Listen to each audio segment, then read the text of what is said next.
నమస్కారం. పిఎస్ఎస్ఎం సమాచారానికి స్వాగతం. ముందుగా ముఖ్య అంశాలు. అందరినీ అలరిస్తూ దిగ్విజయంగా 8వ రోజుకు చేరుకున్న పత్రిజీ ధ్యాన మహాయాగం 4.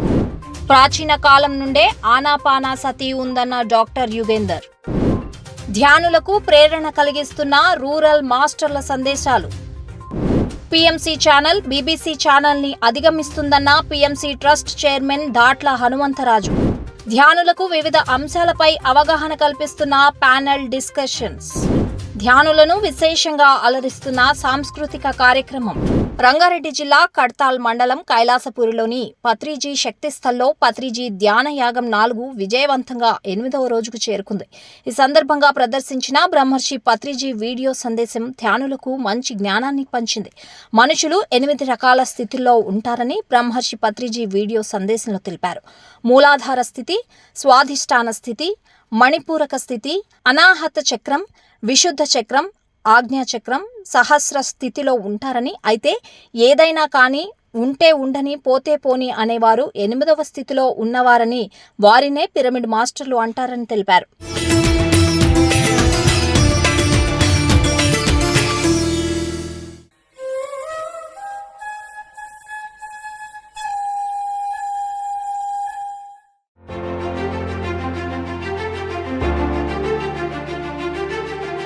My dear friends, my dear masters and my dear God's, 8 స్థితులు ఉన్నాయి.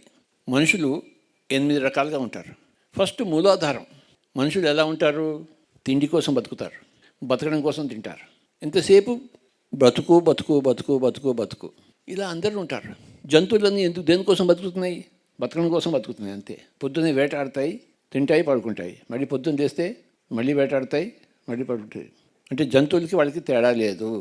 అలాగే ఉంటారు మనుషులు. ఇది ఫస్ట్ స్టేజ్ మనుషులు. రెండవ స్టేజ్ ఏమొస్తుందంటే స్వాధిష్టాన స్టేజ్. స్వ అధిష్టానం. నేను గొప్పవాడిని, నేను ఊరికి సర్పంచ్ కావాలి, నేను ఎమ్మెల్యే కావాలి, ఎవరిని చంపినా సరే, నేను చచ్చినా సరే. అంటే నేను చచ్చినా సరే పర్వాలేదు, కానీ నేను ఊరికి పెద్ద కావాలి. వీడు రెండింటికి రెడీ, స్వాధిష్టానం. ఇక మూడవ స్టేజ్ ఏంటి అంటే మణిపూరక స్టేజ్. మణిపూరకం అంటే ఏంటి? పైన మణి ఉంటుంది, లోపల డొల్ల ఉంటుంది. వీళ్ళు పండితులు. పైన భగవద్గీత చెప్తారు. ఇంట్లో పెళ్ళకి ఏదైనా వస్తే అది ఆ పండిత్యం పనికిరాదు, భగవద్గీత పనికిరాదు, డాక్టరే పనికి వస్తాడు ఆపరేషన్ చేసుకోవడానికి. మాటలు బాగున్నాయి, మణులుగా ఉన్నాయి, అక్కడికి అది ఇంప్రూవ్మెంటే, కానీ చేతుల్లో లేదు.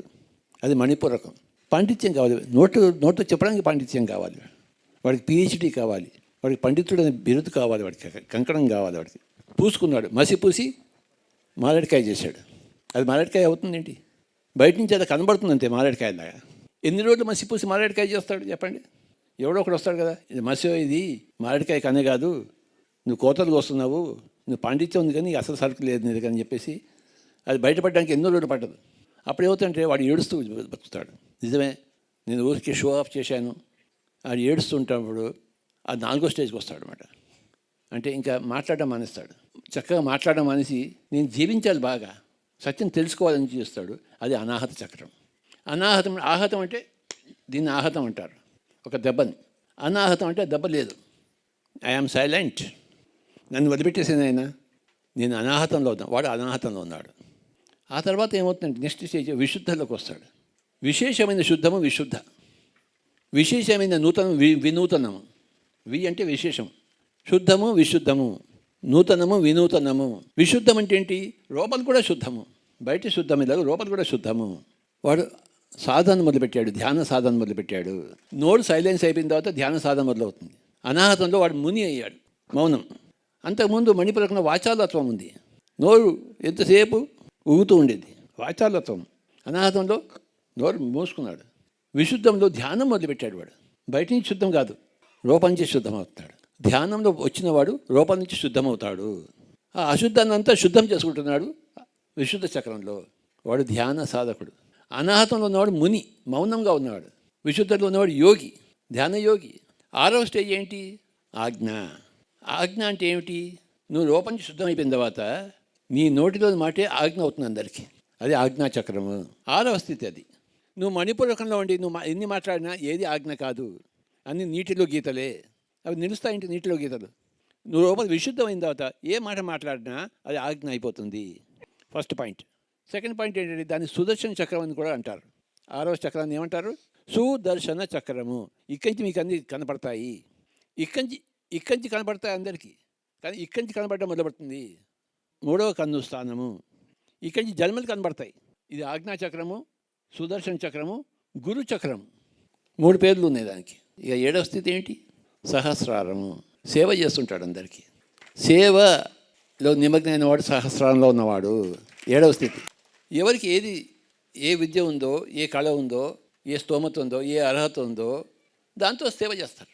8వ స్టేజ్ ఎలా ఉంటుందంటే, ఏదైనా కానీ, వస్తే రాని, ఉంటే ఉండని, పోతే పోని. కనుక my dear friends, pyramid master అందరూ 8వ స్థితిలో ఉన్నవారు. ప్రాచీన కాలం నుండే ఆనాపాన సతి ఉందని తెలిపారు డాక్టర్ యుగేందర్. పత్రిజీ ధ్యాన మహాయాగంలో ఆయన పాల్గొని సందేశం ఇచ్చారు. ఈ సందర్భంగా మాట్లాడుతూ వేదాలు, ఉపనిషత్తుల్లో కూడా ఆనాపాన సతి గురించి చెప్పబడిందని చెప్పారు. మనసు అస్తవ్యస్తంగా ఉన్నప్పుడు శ్వాస ఒక రకంగా, కళ్ళు మూసుకున్నప్పుడు మరొక రకంగా ఉంటుందని తెలిపారు. ఎలాంటి ప్రయత్నం చేయకుండా శ్వాస ఎలా ఉంటే అలానే గమనించాలని సూచించారు.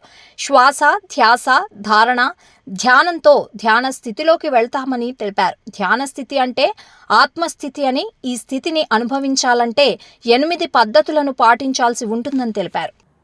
దాని మీద ధ్యాస పెడితే అది ధ్యానంగా తయారవుతుందని చెప్పేసి గత ఎన్నో రోజులుగా, సంవత్సరాలుగా, ప్రాబబ్లీ జన్మలుగా చేస్తున్నారు అందరూ. ఈ 3 పదాల గురించి ఈరోజు మనము కొన్ని కొత్త విషయాలు తెలుసుకునే ప్రయత్నం చేద్దాం. ఏ 3 పదాలు? శ్వాస, ధ్యాస, ధ్యానం. అంతే కదా, బేసిక్స్. ఈరోజు చాలా బేసిక్స్ ఓనమాలు తెలుసుకోవడానికి ప్రయత్నం చేద్దాం. ఇంకో రకంగా, ఇంకొత్త ఫ్లేవర్లో. ఈ శ్వాస అంటే ఏంటి? శ్వాస అంటే ఈ అట్మాస్ఫిరిక్ ఎయిర్ ఏదైతే ఉందో, గాలి, ఈ గాలి ఊపిరితిత్తుల్లోకి వెళ్ళే ఆ ప్రక్రియ ఉచ్ఛ్వాస, నిశ్వాస, ఆనా, ఆపాన. పత్రిజీ ధ్యాన మహాయాగంలో నిర్వహిస్తున్న రూరల్ మాస్టర్ల సందేశాలు ధ్యానులకు మంచి ప్రేరణ కలిగిస్తున్నాయి. అనకాపల్లి జిల్లా పుడిమడక గ్రామానికి చెందిన పిరమిడ్ మాస్టర్ సన్యాసిరావు ఏవి ధ్యానులకు ఎంతో ప్రేరణనిచ్చింది. ఈ సందర్భంగా మాస్టర్ సన్యాసిరావు మాట్లాడుతూ, తాను ట్రైన్లో షిరిడి వెళ్తుండగా చదివిన పుస్తకం తన జీవితాన్నే మార్చివేసిందని చెప్పారు. ధ్యాన మార్గంలోకి రాకముందు చనిపోదామనుకున్నా తాను ధ్యాన మార్గంలోకి వచ్చిన తర్వాత తన జీవితం ఎంతో ఆనందదాయకంగా మారిందని చెప్పారు. అయితే తమది మత్స్యకారుల గ్రామమని, అక్కడ మగవాళ్లు విపరీతంగా మద్యం తాగి ఆడవాళ్లను హింసించేవారని, దీంతో తన గ్రామాల్లో మార్పు తీసుకొచ్చేందుకు గ్రామాల్లో తన ఇంటి ముందే ధ్యాన మందిరాన్ని నిర్మించి ధ్యానం, శాకాహార ప్రచారం మొదలు పెట్టానని చెప్పారు. ఎన్ని ఆటుపోట్లు ఎదురైనా ధ్యాన ప్రచారం చేస్తున్నానని తెలిపారు. ఊర్లో మూలలో చూద్దామని ఎక్కడ దొరకట్లేదు. ఒక తల్లిని హింసిస్తున్నాడు కొడుకు, ఒక భార్యని హింసిస్తున్నాడు భర్త, ఒక చెల్లిని హింసిస్తున్నాడు అన్న. ఇలాంటి ఆడబిడ్డ నెత్తిన చేపల గంప పట్టుకొని ఊరూరా తిరిగి సాయంత్రం ఇంటికి వచ్చేసరికి ఇంటి దగ్గర తాగేసి తన దగ్గర డబ్బులు లాక్కునే పరిస్థితి. అది చూసి నా కన్ని ఎమోషనల్గా అయిపోయిన నేను నందా సార్ని, వంశీ గారిని, వీళ్ళతో నేను 10 ఏళ్ళు తిరుగుతున్న కాలంలో, అయ్యా అక్కడ ఎలాగైనా ధ్యానం పెడదాము అంటే, నాకు ఉన్న చిన్న ఇల్లు దాన్ని ముందు ధ్యాన మందిరంగా ఓపెన్ చేసాం వంశీ గారిని తీసుకెళ్ళి. ఆ చేపల గంపల మధ్యలోంచి వెళ్తుంటే, అరే ఇక్కడ ఎవర్రా అంటే, నాన్న నేను ఇక్కడే పుట్టాను నాన్న, మరి నాలాంటి వాళ్ళు ఎంతో మంది ఉంటారు ఇక్కడ అని చెప్పడం జరిగింది. చాలా ఆయన ఎంత ఆనందపడ్డారంటే, ఇప్పటికే సార్ ఎక్కడున్నా సరే నా భుజం తడుతూ ఏదైనా కష్టం ఉంటే నేను ఉన్నాను, ముందుకు వెళ్ళరా అని చెప్తూ ఉంటారు సారు. అలాగే నందా సార్ ఉండేటప్పుడు ఆయన దీన్ని ట్రస్ట్ ఎలాగా, ఈ కమిటీ ఎలా తయారు చేయాలి, దీన్ని ఇక్కడ ఎలా ఫామ్ చేయాలి, ఆయన కూడా ఊరు వచ్చి, నందా సార్ ఊరు వచ్చి అన్నీ అక్కడ చూసుకొని ఎప్పటికైనా ఇక్కడ పెద్ద పిరమిడ్ నిర్మాణం జరుగుతుంది నాన్న ఆయన చెప్పడం జరిగింది. ఇలాంటి ప్రొజెక్టుల్లో నాకు ఒకనొక టైంలో చాలా ఆటుపోట్లు ఎదురయ్యాయి అక్కడ. ఎందుకంటే పూర్తిగా డ్రింకింగ్ ఎక్కువ ఉంటుంది. ఎక్కడ ప్రతి ఇల్లు సారా కొట్టే, ప్రతి ఇంట్లో సారా ఉంటుంది. అలాంటి మధ్యన వాళ్ళు నాకు ఆటుపోట్లుగా తయారు జరిగింది. కానీ అప్పుడు నాకు అనిపించింది, అందులో కొంతమంది యోగులు ఉన్నారు నాలాంటి చాలా ఎంత హార్ట్గా ఉన్న వాళ్ళు నా పక్కనే ఉంటారు, ఆ ఇంట్లో ఉంటారు ఒక యోగి, చాలా ప్రేమగాను ఒక ఎంతో ఇదిగాను ఉండే వ్యక్తులు నేను చూశాను. నేను ఇంతమంది కోసం ఒకరు ఎవరు నన్ను ఇబ్బంది పడితే నేను వెనక తగ్గేది లేదు. ఇంతమంది కోసం నేను ఉండాలి, నిలబడి. ఈరోజు మన అహింసాన్ని తిరుగుతున్నామంటే మన వెనకతల పత్రిజీ గారు ఉన్నారని ధైర్యంతోనే. అలాగే ఎంతోమంది ధైర్యాన్ని నేను ఇవ్వాలి, ఇక్కడ నేనున్నాను అంటే వాడు ధైర్యంగా ఉంటాడు అని చెప్పే ఎన్నో ఆటుపోట్లకు నిలబడడం జరిగింది. మాస్టర్స్, మీరందరూ నేను కోరుకునేది ఒక్కటే, మీరందరూ ఒక్కసారి ఆ మత్స్యకార గ్రామానికి మీరు విచ్చేయండి. ప్రతి ఒక్కరూ విచ్చేయండి, అక్కడ చూడండి. ఎందుకంటే మీ అడుగు పెడితే మీ ఎనర్జీ వేరు, మన ఎనర్జీ వేరు, మన శక్తి వేరు. ఎందుకంటే నేను చూసా, నేను కింద నుంచి వచ్చి కింద చూశాను, ఇప్పుడు ఈ లెవెల్లో చూశాను. పత్రిజీ ధ్యాన మహాయాగంలో 8వ రోజు నిర్వహించిన జ్ఞానసభ కార్యక్రమంలో స్త్రీయే వెలుగు అనే అంశం గురించి చర్చా కార్యక్రమం జరిగింది.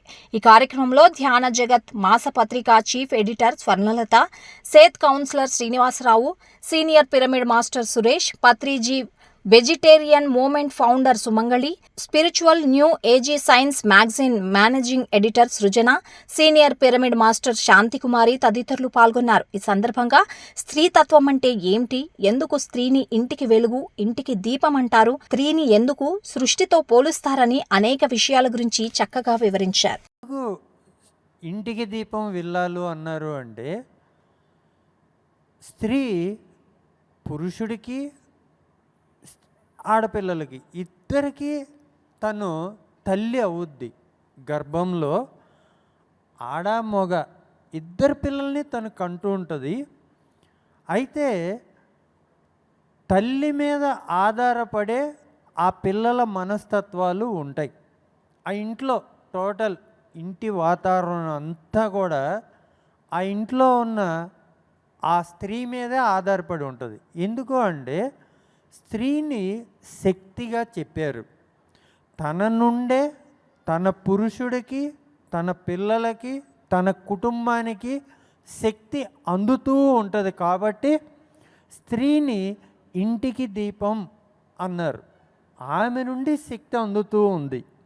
అంతేకాకుండా ఆ పిల్లల ఎదుగుదల, ఆ కుటుంబం యొక్క ఆనందం అంతా ఆ స్త్రీ మీదే ఆధారపడి ఉంది. కాబట్టి పెద్దవాళ్ళు అలా ఒక సామెతగా చెప్పారు.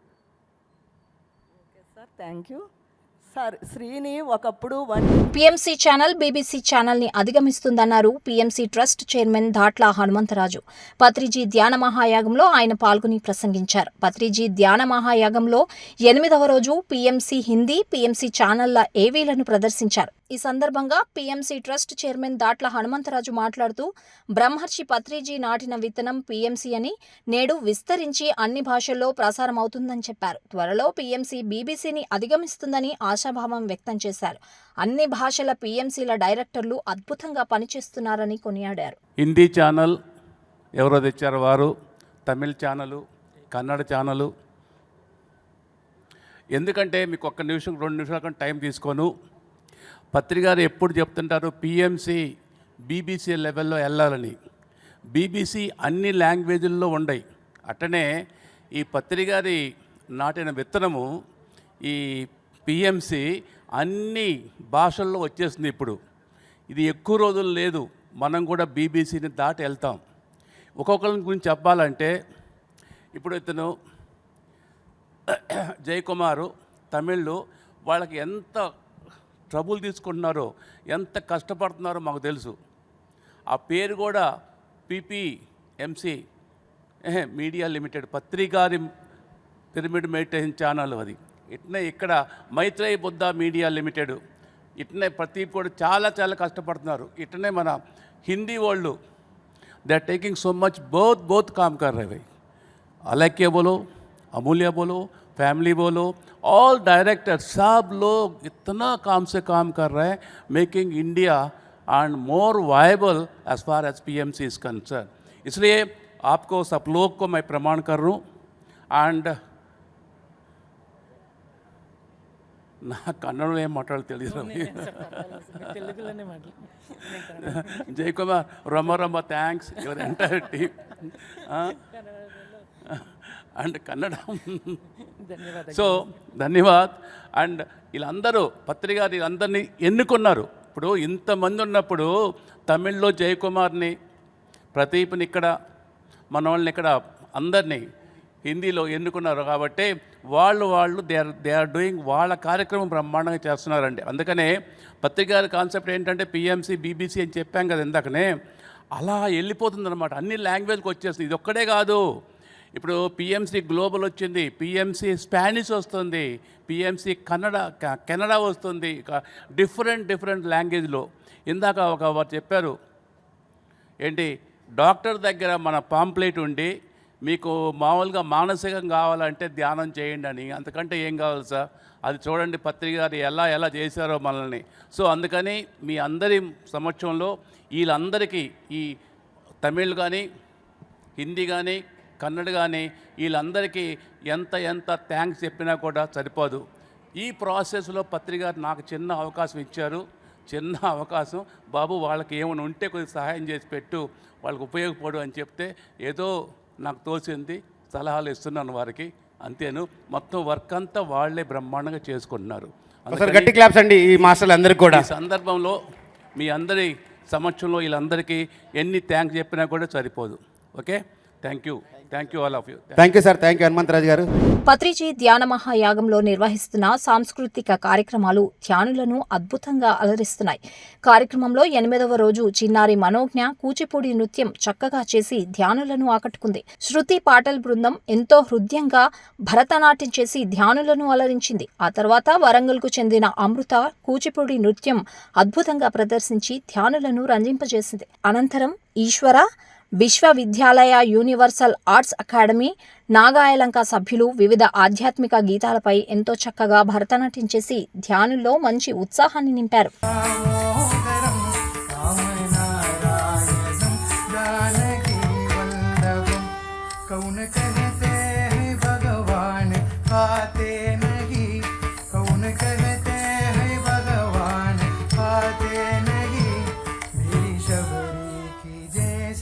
खिलाते नहीं मेरी शबरी की जैसे खिलाते नहीं मेरी शबरी की जैसे खिलाते नहीं मेरी शबरी की जैसे खिलाते नहीं मेरी शबरी की जैसे खिलाते नहीं मेरी शबरी की जैसे खिलाते नहीं कौन कहते भगवान आते नहीं मेरी शबरी के जैसे खिलाते नहीं मेरी शबरी के जैसे खिलाते नहीं अच्युतं केशवं कृष्ण दामोदरं राम नारायणं जानकी वल्लभं राम नारायणं जानकी वल्लभं कौन कहते कौन कहते हैं भगवान सोते नहीं माँ यशोदा के जैसे सुलाते नहीं माँ यशोदा के जैसे सुलाते नहीं माँ यशोदा के जैसे सुलाते नहीं माँ यशोदा के जैसे सुलाते नहीं माँ यशोदा के जैसे सुलाते नहीं माँ यशोदा के जैसे सुलाते नहीं कौन कहते हैं भगवान सोते नहीं माँ यशोदा के जैसे. పత్రిజీ ధ్యాన మహాయాగంలో ప్రతిరోజు మధ్యాహ్నం 3 గంటల నుండి సాయంత్రం 5 గంటల వరకు నిర్వహిస్తున్న సంగీతనాద ధ్యానం ధ్యానులను ఆధ్యాత్మికలలో ఓలలాడిస్తోంది. ఈ కార్యక్రమంలో 8వ రోజు డాక్టర్ అయ్యప్ప పిండి సంతూరు వాయిద్యం వాయిస్తూ ఎంతో అద్భుతంగా సంగీత ధ్యానం నిర్వహించారు. ఈ కార్యక్రమంలో విశేష సంఖ్యలో పిరమిడ్ మాస్టర్లు ధ్యానులు పాల్గొని 2 గంటల పాటు ధ్యానం చేశారు. అనంతరం ధ్యానులు ఎంతో తన్మయంతో నృత్యం చేసి సందడి చేశారు.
కన్నుల పండుగగా జరుగుతున్న పత్రిజీ ధ్యాన మహాయాగంలో పలువురు ఆధ్యాత్మిక గురువులు పాల్గొని ధ్యానులకు విశేషమైన జ్ఞానాన్ని పంచుతున్నారు. కార్యక్రమంలో 8వ రోజు ఆధ్యాత్మిక గురువుల సమ్మేళనం నిర్వహించారు. ఇందులో హిందూ, ముస్లిం, క్రిస్టియన్, జైన్ మతాలకు సంబంధించిన వారు పాల్గొని అద్భుతమైన జ్ఞాన సందేశమిచ్చారు.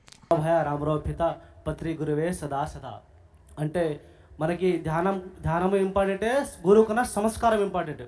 ప్రతి వ్యక్తికి ధ్యానము సంస్కారం ఉండటం. అయితే మా బంజారా జాతిలో ధ్యానము మరియు జ్ఞానము, పెళ్ళిళ్ళు, ప్రవచనాలు అన్నీ నేర్పిస్తుంటూ ఉంటాను. ఎందుకంటే మనం ధ్యానం చేసినప్పుడు మన శ్వాస అనేది ఓం సోమ్ అని అంటుంటుంది. శ్వాస అనేది ఓం సోమ్. ఓం అంటే అండపిండ బ్రహ్మాండం, ఆకార్ ఉకార్ అకారం ఉకారం మకారం నాద్ బిందు అంటే పంచభూతాలతో కట్టు తత్వం ఏర్పడిన ఓంకారమే మన శ్వాస ధ్యాస అని అంటుంది. దానికి ఏంటంటే మనం ఎటువంటి మంత్రం చేయాల్సిన అవసరం అనేది లేదు. ధ్యానం చేసినప్పుడు శ్వాస మీదనే ధ్యాస అవుతుంది. ధ్యాన కరతో జ్ఞాన మళరే జీవా జీవేన ఆధార ధ్యానే రో మాయా కళతో మాన మృతే మాయే రో భాయా జయ జయ మానన్ ఏ జీవ జీవ అంటే ధ్యానం ఎలా చేస్తామో అది మన శరీరానికి జ్ఞానం ఇస్తుంది. ఆ జ్ఞానమే మనకి మెరుగుపరుస్తుంది. कितना कितना खाना खाए तो उतना उतना सब्जी सूरत सुंदर बनाए, कितना कितना मन को उपजता है तो मन के भाव माया मंदिर बनाए. పిఎంసిని ఆదరిస్తున్న ప్రేక్షకులకందరికీ హృదయపూర్వక కృతజ్ఞతలు తెలియజేస్తూ ఇవి ఈనాటి పిఎస్ఎస్ఎం సమాచారం. మరింత సమాచారంతో మళ్ళీ కలుద్దాం. అంతవరకు చూస్తూనే ఉండండి. పత్రిజీకి ప్రతిరూపమైన పిఎంసి, ప్రతిక్షణం సత్యదర్శనం. నమస్కారం.